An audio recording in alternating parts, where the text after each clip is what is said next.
বন্ধুরা, আমার ভেটকেলের ডাঁটা চচ্চড়ি হয়ে গেছে। ভেটকেল পাতার ডাঁটা চচ্চড়ি হয়ে গেছে। যদি ভালো লাগে লাইক করবেন, শেয়ার করবেন। এই চ্যানেলে যদি নতুন হয়ে থাকেন অবশ্যই একটা সাবস্ক্রাইব করে দেবেন। যারা ফেসবুক পেজ থেকে দেখছেন তারা একটা ফলো করে দেবেন। কমেন্ট করে জানাবেন কেমন হয়েছে।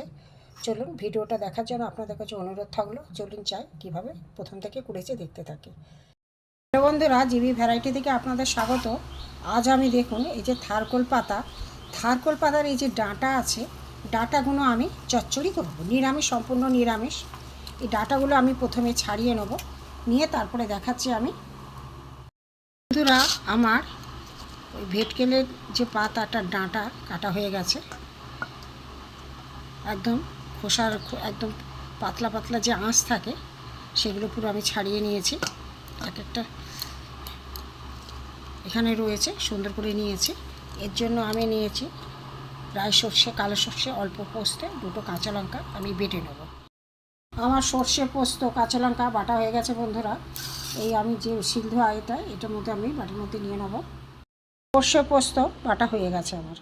কড়াইয়ে সর্ষে তেল দিয়ে দিয়েছি, গরম হয়ে গেছে। এটা আমি এই ছোটো চামচে 1 চামচ কালো জিরে দিয়ে দিলাম। এগুলো কাটা আছে, ধুয়ে নিয়েছি। এবার আমি এতে এগুলো ছেড়ে দেবো।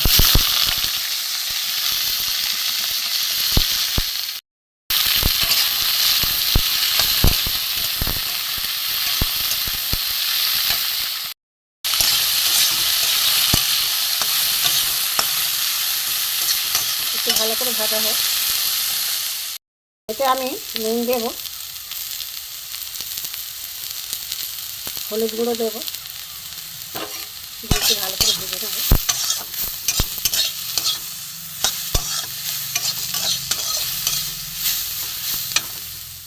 এবার আমি সর্ষে, পোস্ত, কাঁচা লঙ্কা দিয়ে দেবো, ওখানে জল দিয়ে দেবো, দিয়ে একটু সেদ্ধ হোক।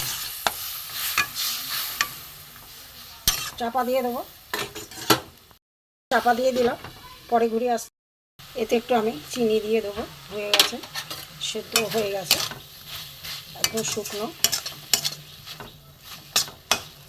এবার আমি নামিয়ে নেবো, নামিয়ে নিয়ে দেখাচ্ছি।